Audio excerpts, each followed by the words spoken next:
الحمد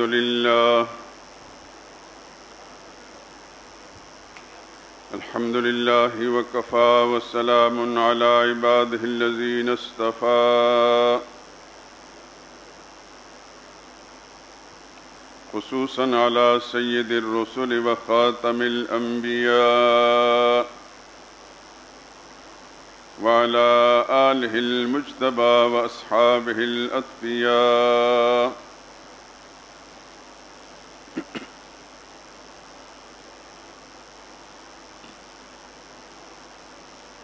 أما بعد فإن خير الحديث كتاب الله وخير الهدي هدي محمد صلى الله عليه وسلم وشر الأمور محدثاتها وكل محدثة بدعة وكل بدعة ضلالة وكل ضلالة في النار. أعوذ بالله من الشيطان الرجيم. بسم الله الرحمن الرحيم.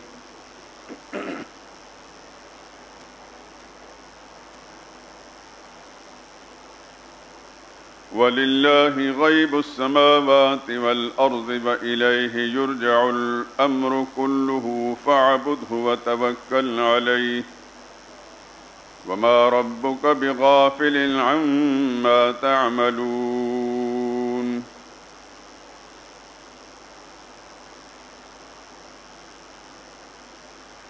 اور آسمانوں اور زمین کی چھپی ہوئی چیزوں کا علم اللہ ہی کو ہے.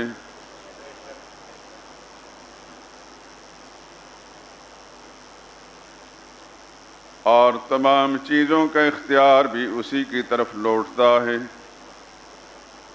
سو اسی کی بندگی کرو اور اسی پر بھروسہ رکھو. اور جو کچھ تم کر رہے ہو تمہارا پروردگار اس سے بے خبر نہیں. سبحان ربک رب العزت عما یصفون وسلام علی المرسلین والحمد للہ رب العالمین.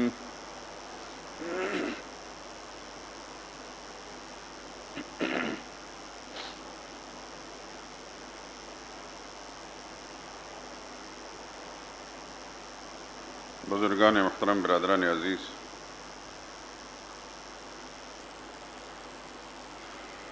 بارہویں پارے میں سورہ ہود کی آخری آیت تلاوت کی ہے، آیت نمبر 123، اور اس کا ترجمہ بھی عرض کیا ہے.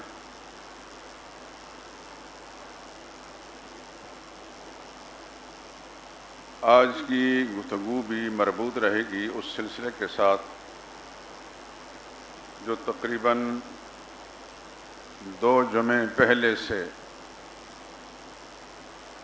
سلسلہ چلا آ رہا تھا.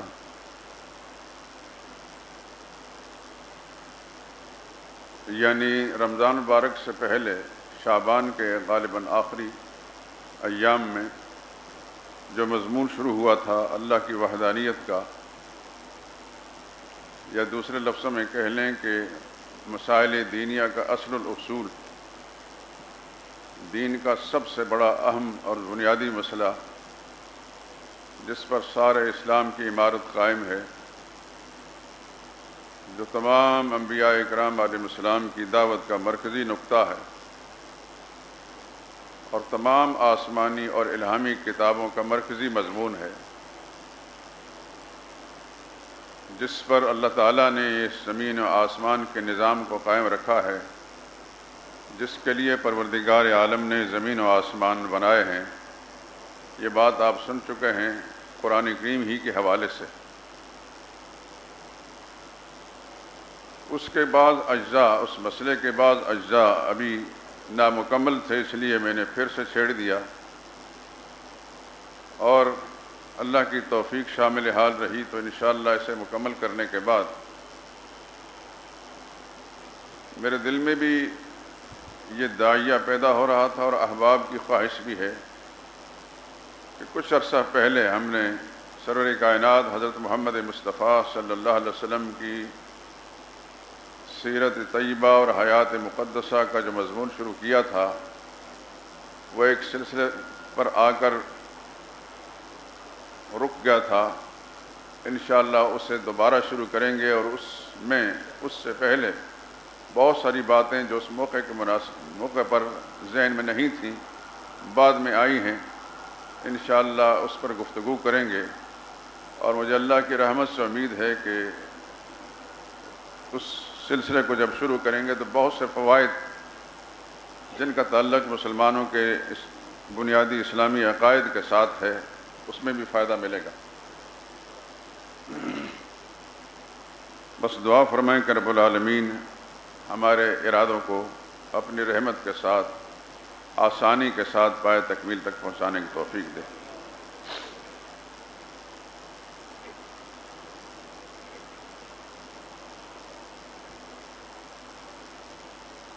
جمعے کی ان نشستوں میں ایک چیز تباتر کے ساتھ آپ وقتاً فوقتاً سنتے چلے آئے ہیں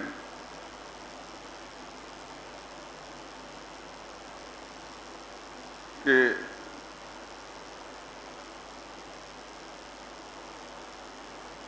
عقیدہ توحید کی جو بنیادی باتیں ہیں وہ صرف دو ہیں،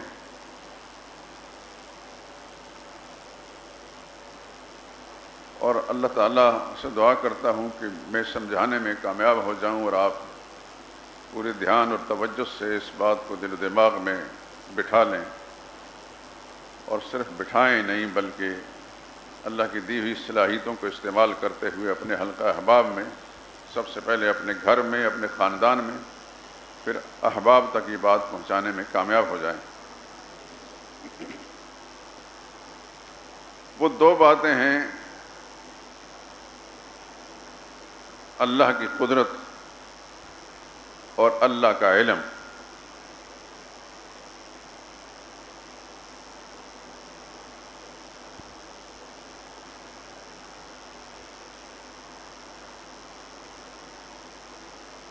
یہ بنیادی پتھر ہیں عقیدہ توحید کے، اس پر سارے اسلام کی عمارت قائم ہے۔ قدرت کاملہ اور علم شاملہ۔ شاملہ کا مطلب یہ ہے کہ اللہ کا علم کائنات کی ہر چیز پر محیط ہے،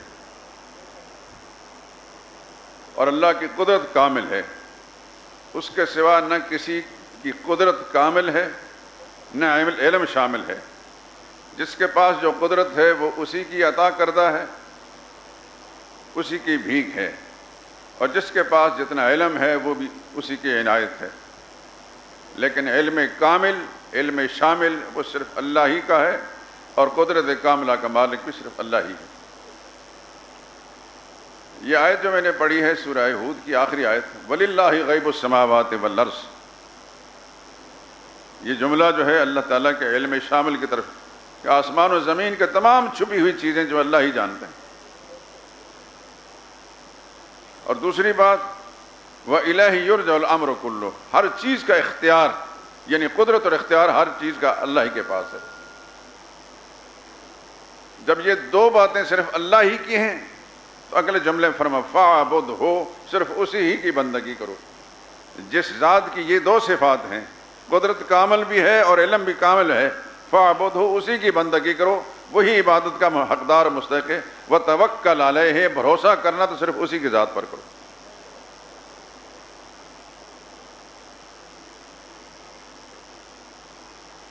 اللہ تعالیٰ کی مدد سے، اس کی توفیق سے، ایک طالب علمانہ حیثیت سے ہمیشہ قرآن کریم پہ غور کرنے کی اللہ نے توفیق بخشی، آیات تلاوت کے دوران بھی اور اس کے علاوہ بھی۔ جو قرآن کریم کا عجیب قسم کا ایک ناپیدا کنار سمندر ہے، جتنا بھی گہرائی سے انسان اس میں غوطہ لگائے گا تو کوئی موتی چن کر لائے گا۔ رسول اللہ صلی اللہ علیہ وسلم کا ایک فرمان پہلے سنا تھا، بعد میں اپنی آنکھوں سے دیکھا، ترمذی شریف میں قرآن کریم کے بارے میں، لا تنقضی عجائبہ، قرآن کریم کے عجائبات کبھی ختم نہیں ہوں گے۔ 1500 سال گزر چکا، رسول اللہ صلی اللہ علیہ وسلم مبعوث ہوئے اور پھر ان پر قرآن کریم نازل ہوا۔ صحابہ کے زمانے کے بعد پھر صحابہ کو تو لکھنے کی ضرورت نہیں تھی، وہ لکھنے میں مصروف نہیں تھے، وہ اللہ کے پیغام کو پہنچانے میں دنیا بھر میں پھرتے رہے۔ لیکن بعد کے زمانے میں پھر ایسا دور بھی آیا، اور یہ بھی اللہ کی حکمت تھی، کچھ لوگ لکھنے کے لیے بیٹھے قرآن کریم کے علوم معارف، تو دوسری ہی صدی ہجری سے لے کر آج تک دنیا بھر میں لوگوں نے قرآن کریم کی تفاسیر لکھی ہیں اور دنیا بھر کی زبانوں میں لکھی گئی ہیں۔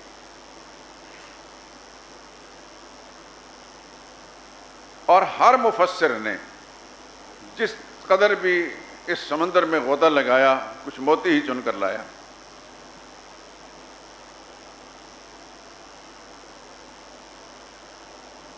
چوتھی پانچویں صدی میں ایک مفسر گزرے، علامہ فخر الدین رازی رحمۃ اللہ تعالی علیہ۔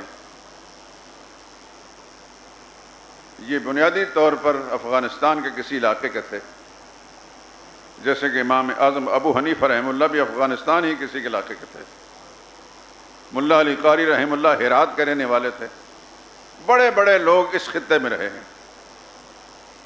یہی خطہ وہ امام بخاری بخارا اور سمرقند اور ترمذ، یہ علاقے جو ہیں سارے کے محدثین مفسرین اسی خطے میں رہے ہیں۔ یہ اللہ تعالیٰ کی تقسیم ہے، اس کا انتخاب ہے۔ کام انہوں نے کیا، استفادہ ساری دنیا نے کیا، اور عرب دنیا اس سے فائدہ اٹھا رہی ہے۔ امام فخر الدین رازی رحمۃ اللہ تعالیٰ کی کتاب تفسیر کبیر، اصل نام ہے اس کا مفاتیح الغیب، غیب کی کنجیاں، لیکن تفسیر کبیر کے نام سے مشہور ہے۔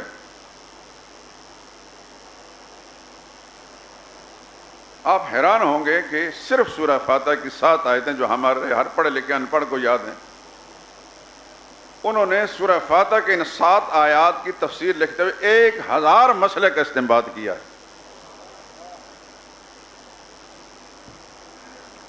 اللہ تعالیٰ آپ کو عربی زبان کی سمجھ عطا فرمائے، اس کا ذوق نصیب کرے کہ آپ براہ راست استفادہ کریں قرآن کریم کی تفاسیر سے۔ امام رازی جس زمانے میں گزرے ہیں، اس زمانے میں اسلام پر اعتراض کرنے والے لوگ، اقلیات کا دور تھا، بہت سے لوگ تھے، طرح طرح کے اعتراضات کیے۔ اور یہ اللہ کا نظام ہے کہ ہر زمانے میں اللہ تعالیٰ نے اسلام کے دفاع کے لیے افراد پیدا کیے۔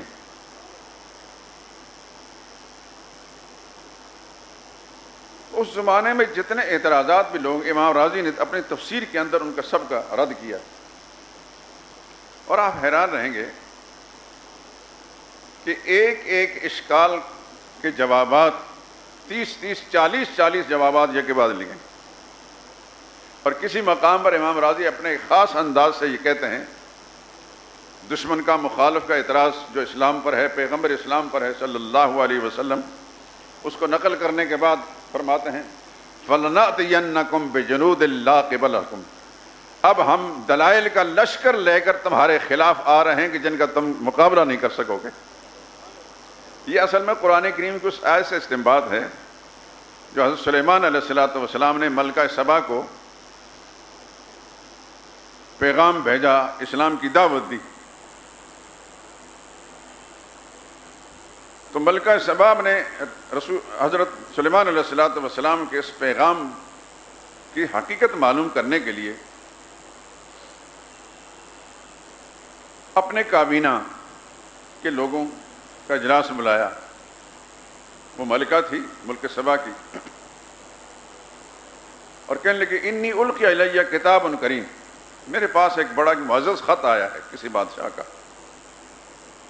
اس میں لکھا ہے بسم اللہ انہ من سلیمان و انہ بسم اللہ الرحمن الرحیم، یہ سلیمان کا خط ہے، اللہ کا نام سے شروع کرنا جو بڑے رحمان الرحیم ہے، اللہ تعالی علیہ واتونی مسلمین، بس اتنا ہی خط ہے کہ میرا خط پہنچنے کے ساتھ سارے کے سارے مسلمان ہو کر آ جاؤ میرے پاس، اللہ کا فرما بردار بن کر آ جاؤ، اللہ تعالی علیہ میرے مقابلے میں سرکشی نہ دکھانا۔ مقابلہ کرنے کی کوشش نہ کرنا۔ تو کابینہ کا جب اجلاس بلایا اور اس خط پر غور و خوض ہوا، یہ سورہ نمل میں موجود ہے، آپ قرآن کریم تلاوت کرتے ہیں 19ویں پارے میں سورہ نمل، نمل کہتے ہیں چیونٹی کو، اس میں چیونٹی کا ذکر بھی ہے۔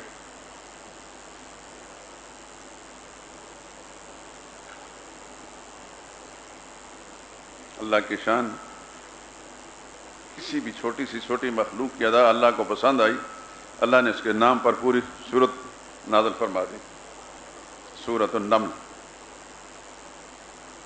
اور ایک سورۃ النحل بھی ہے، شہد کی مکھی۔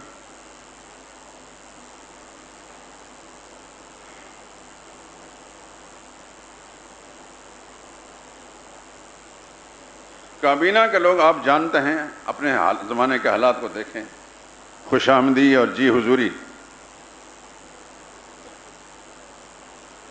قدم بڑھاؤ ہم تمہارے ساتھ ہیں، جہاں آپ کا پسینہ گرے گا وہاں ہمارا خون گرے گا، سب جھوٹے ہوتے ہیں۔ یہ مراعات مفادات کی خاطر یہ سب خرافات بکرے ہوتے ہیں، اور زمانے کے حکمرانوں کو ایسے ہی مصاحبین ملے ہوتے ہیں۔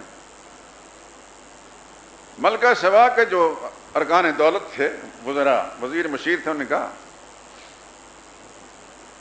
ملکہ معظمہ، فکر کس کی بات ہے؟ نحن اولو قوت، ہمارے پاس بڑی طاقت ہے، ہم مقابلہ کریں گے، جھکنے کی کیا بات ہے؟ تو ملکہ سبا جو ہے وہ بڑی دانا عورت تھی،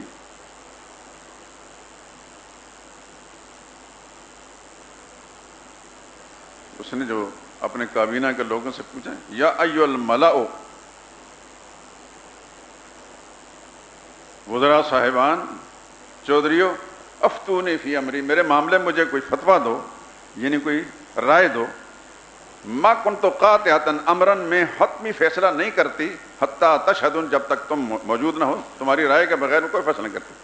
تو کہ نحن اولو قوت و اولو باس شدید، ہم بڑی طاقت والے ہیں، بڑے جنگجو لوگ ہیں، فانظری ماذا تأمرین، آپ فیصلہ کر کے دیکھیں، دیکھیے جہاں آپ کا پسینہ گرے گا ہمارا خون گرے گا۔ لیکن ملکہ سبا دیکھیں، عورت تھی، اللہ پاک نے اس کو ایمان کی دولت سے مالا مال کرنا تھا، اس نے بجائے تصادم کا راستہ اختیار کرنے کے کہنے لگی، قالت ان الملوک اذا دخلوا قریۃ، اے میرے بدعقل بدفام وزیروں، مجھے تصادم کے راستے پر چلانا چاہتے ہو؟ یہ غلط بات ہے، کیونکہ حکومتیں، بادشاہ جب ٹکراتے ہیں کسی ملک کے پر، چڑھائی کرتے ہیں، افسدوہا، اس ملک کو زیر و زبر کر دیتے ہیں، وجعلوا عزت اہلہا اذلہ، اور وہاں کی ساری عزتیں خاک میں ملا کر رکھ دیتے ہیں۔ وکذالک یفعلون، مجھے لگتا ہے کہ یہ بادشاہ اگر اس نے چڑھائی کی ہمارے ساتھ بھی ایسا کریں گے۔ اب اس کے دل میں ایک خیال آیا، میں چیک کرنا چاہتی ہوں، رائے معلوم کرنا چاہتی ہوں کہ یہ کوئی دنیا دار آدمی ہے ہماری طرح کا، یا کوئی اور قسم کا ہے۔ اگر تو ہوا دنیا دار تو پھر ہم بھی دنیا دار، وہ بھی دنیا، پھر مقابلہ کریں گے، پھر دیکھتے ہیں۔ اگر دنیا دار نہیں ہے تو پھر اس کے ساتھ تصادم اختیار کرنا ٹھیک بات نہیں۔ کہنے لگی انی مرسلۃ الیہم بہدیۃ، میں ہیرے جواہرات اور سونے چاندی کے کچھ ہدیہ لے کر بھیجتی ہوں بادشاہ سلیمان کی خدمت میں، فناظرۃ، پھر دیکھتی ہوں، بما یرجع المرسلون، میرے سفیروں کو، میرے نمائندوں کو کیا کس طرح لوٹاتے ہیں۔ فلما جاء سلیمان، چنانچہ وہ ہدیہ لے کر، ہیرے جواہرات لے کر سلیمان علیہ السلام کے پاس آئے اور پیش کیے۔ حضرت سلیمان نے فرمایا اتمدوننی بمال، مال دکھانا چاہتے ہو مجھے، ہیرے جواہرات دکھانا چاہتے ہو؟ فما آتانی اللہ خیر مما آتاکم، میرے اللہ نے مجھے جو کچھ دیا ہے تمہارے وہم و خیال میں بھی نہیں آ سکتا۔ بل انتم بہدیتکم تفرحون، لے جاؤ یہ ہدیہ واپس، اس پر تم خوشیاں مناؤ۔ اور ساتھ یہ جملہ کا اصل میں یہ ساری بات میں نے اس جملے کے لیے سنائی ہے، ارجع الیہم، جاؤ ان کے پاس، فَلَنَأْتِيَنَّهُمْ بِجُنُودٍ، اب ہم ایسا لشکر لے کر تمہارے خلاف آئیں گے، لا قبل لهم بها، جن کا تم مقابلہ نہیں کرو گے، وَلَنُخْرِجَنَّهُمْ مِنْهَا، ہم تم کو اس تمہارے ملک سے نکال دیں گے، أَذِلَّةٍ، ذلیل کر کے، وَهُمْ صَاغِرُونَ، ذلیل خوار ہو جائیں گے۔ ادھر سلیمان علیہ السلام نے ان کو یہ دھمکی آمیز پیغام بھیج دیا۔ دوسرا، اپنے مجلس میں بیٹھے ہوئے جتنے بھی ارکان تھے اس کے اندر جنات بھی تھے۔ آپ جانتے ہیں کہ سلیمان علیہ السلام کی حکومت انسانوں ہی پر نہیں تھی، جنوں پر بھی تھی۔ حکومت یہ ہوتی ہے، ہوائیں بھی ان کے لیے مسخر ہیں، جنات بھی ان کے لیے مسخر ہیں، انسان تو ہیں ہی۔ سلیمان علیہ السلام نے اپنی مجلس کے لوگوں کا، ایھا الملأ، اے میرے مصاحبو ساتھیو، ایکم یأتینی بعرشھا، اس ملکہ کا تخت کو میرے پاس کون لانا چاہتا ہے؟ میں دیکھتا ہوں جس تخت پر بیٹھ کر حکمرانی کر رہی ہے، تم میں سے کون اس کو لا سکتا ہے؟ یعنی انہوں نے مسلمان ہو کر تو آنا ہے ہی، مقابلہ نہیں کر سکیں، لیکن میں چاہتا ہوں کہ اس کے پہنچنے سے پہلے اس کا تخت یہاں موجود ہو۔ قال عفریت من الجن، جنوں کا ایک دیو بولا، بڑا جن، انا آتی کا بھی، حضور میں اس کا تخت آپ کی خدمت میں لا کر پیش کر سکتا ہوں، قبل ان تقوم من مقامک، قبل اس کے کہ آپ کے مجلس سے برخاست۔ وَإِنِّي عَلَيْهِ لَقَوِيٌّ أَمِينٌ، اور یہ سن لیں کہ میں یہ کر سکتا ہوں، قوی، میرے پاس اللہ نے یہ قوت دی ہے۔ امین کا جملہ بڑھا دیا کہ اس میں جو ہیرے جواہرات لگے ہوں گے وہ اس میں کوئی خیانت نہیں کروں گا، میں امانتدار بھی ہوں۔ یہ تو جن نے کہا۔ قال الذی عنده علم من الکتاب، سلیمان علیہ السلام کا ایک صحابی تھا،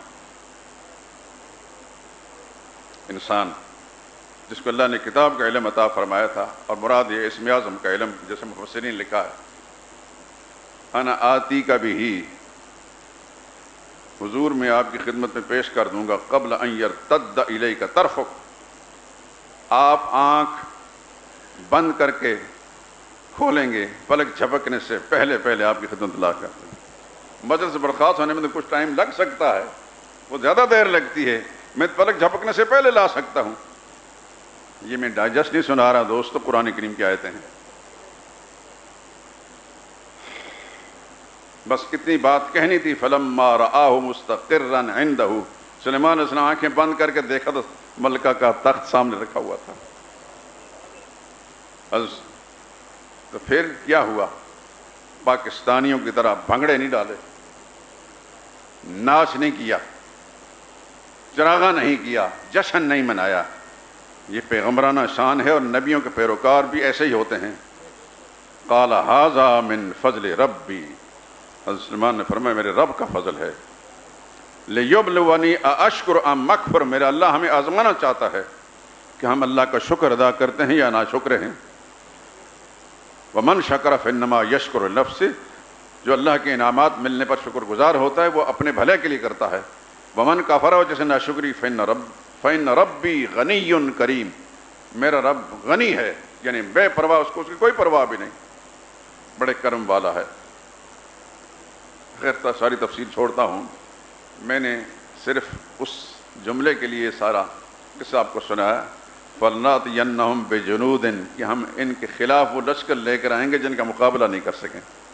تو امام راضی رحمۃ اللہ تعالیٰ جب مخالفین کے جوابات لکھتے ہیں تو پھر 40 جوابات یکے بعد ایک لکھتے ہیں۔ اس سے پہلے لکھتے ہیں ہم تمہارے خلاف دلائل کا لشکر لے کر آ رہے ہیں جن کا تم جواب نہیں دے سکو گے۔ خیر عرض کر رہا تھا، امام فخر الدین رازی رحمۃ اللہ تعالیٰ علیہ تفسیر کبیر میں یہ بات لکھتے ہیں جو میں نے آپ عرض کی کہ الوہیت کا نظام صرف 2 بنیادوں پر ہے۔ میری بات کو ذہن نشین فرمائیے اور اصل موضوع سے نہ ہٹیں، یہ ساری بات سننے کے بعد پھر اصل موضوع طرف آ رہا ہوں۔ اہل تفسیر نے بھی اس سے یہی سمجھا ہے، لکھتے ہیں وَإِذَا كَانَ تَعَالَى هُوَ الْمُخْتَصُّ بِهَذِهِ الْأَنْعَامِ وَجَبَ أَنْ يَخْتَصَّ بِالْعِبَادَةِ، جب یہ بات معلوم ہے کہ اللہ تعالیٰ کی یہ ساری صفتیں موجود ہیں، پھر واجب ہے کہ اللہ ہی کے لیے عبادت کی جائے۔ ثم إنه سبحانہ وتعالی لما بین انہ المختص بالقدرہ، جب اللہ نے یہ بیان کر دی کہ ساری قدرتوں کا مالک میں ہوں، واجب ان یکون المختص بالالہیہ، پھر اسی کو الہ سمجھا جائے۔ اور پھر ساتھ لکھتے ہیں اعلم انہ تعالی لما بین انہ المختص بالقدرہ، جب اللہ نے یہ بیان کر دی ساری قدرتوں کا مالک میں ہوں، فکذالک بین انہ المختص بعلم الغیب، اس نے ساتھ یہ بات بیان فرمائی کہ علم غیب کا مالک میں ہوں۔ اور پھر آگے لکھتے ہیں اذ شرط استحقاقها القدرت الکاملہ، اس کی عبادت کا مستحق اللہ کیوں ہے، کوئی اور کیوں نہیں، کہ قدرت کاملہ کا مالک اللہ ہے، اللہ کے سوا کوئی اور قدرت کاملہ کا مالک نہیں، لہذا عبادت کا لائق بھی یہی تو آپ کہتے ہیں لا الہ الا اللہ، اللہ کے سوا کوئی عبادت کے لائق ہی نہیں، کوئی کتنا بڑا کیوں نہ ہو، لائق عبادت کوئی بھی نہیں ہے، جو قدرت کا مالک اس کے سوا کوئی اور نہیں تو لائق عبادت کوئی نہیں، اور اسی طریقے سے سب کچھ جاننے والا بھی اس کے سوا کوئی نہیں تو لائق عبادت بھی کوئی نہیں۔ اور یہ بات جو میں لکھ رہا ہوں